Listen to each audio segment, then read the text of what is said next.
Gente, olha isso, ele surpreendeu a todos na faculdade quando falou da Bíblia e de Jesus. A Bíblia, para qualquer intelectual, é um livro impressionante.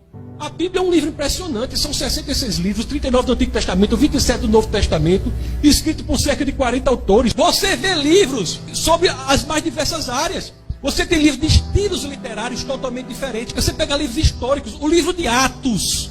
O livro de Atos tem 84 fatos que são de maneira indubitável provados ou pela história ou pela arqueologia.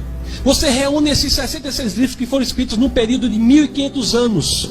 1.500 anos, em lugares totalmente diferentes. Os livros de Moisés escritos em desertos, alguns livros escritos em prisão, alguns livros de Paulo. João escreveu o último dos livros, Apocalipse, na ilha de Patmos. Você olha para tudo isso e você não encontra uma só dificuldade que não tenha uma solução razoável. Não há contradição real na Bíblia.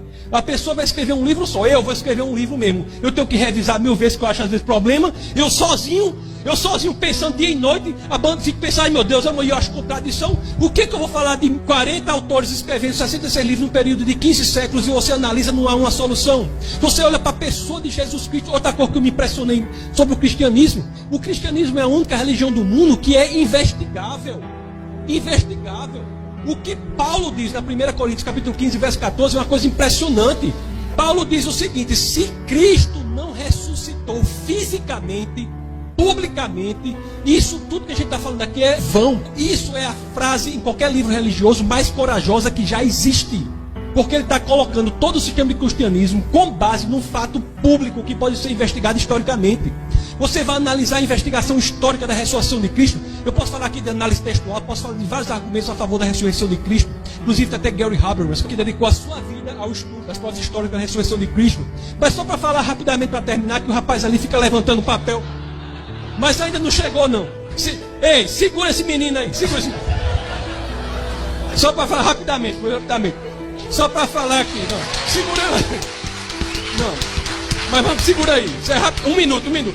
Mas só vou falar só isso para você falar que a gente aqui não está lidando com a ficção. A gente não está lidando com a brincadeira. Você olha que a ressurreição de Cristo é uma coisa impressionante, tem várias provas. Uma delas, eu estava até conversando com alguém aqui, não sei se era o almoço, estava conversando a mudança de testemunho dos apóstolos. Você olha que quando Jesus morre, quem eram os apóstolos? Era um povo frouxo. O povo frouxo, povo covarde. Quando Jesus morre, o que acontece? Pedro volta a pescar, tudo acaba, ninguém fala, aquele povo tudo frouxo. Morreu Jesus, todo com medo, não sei o quê.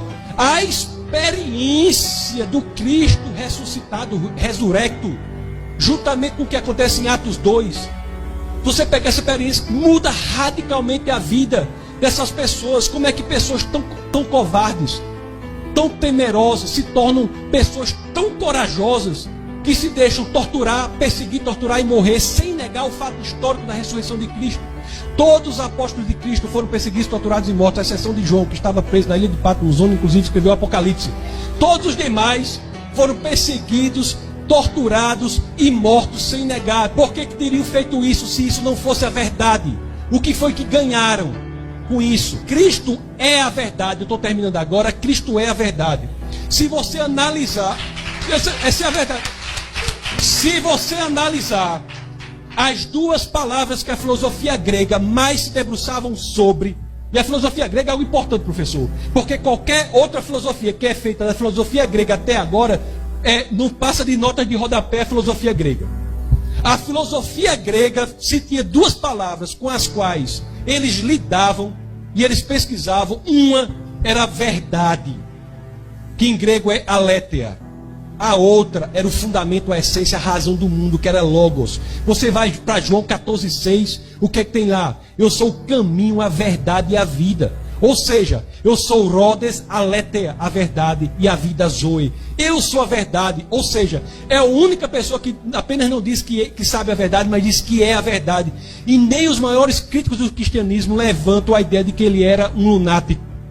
Isso é impressionante.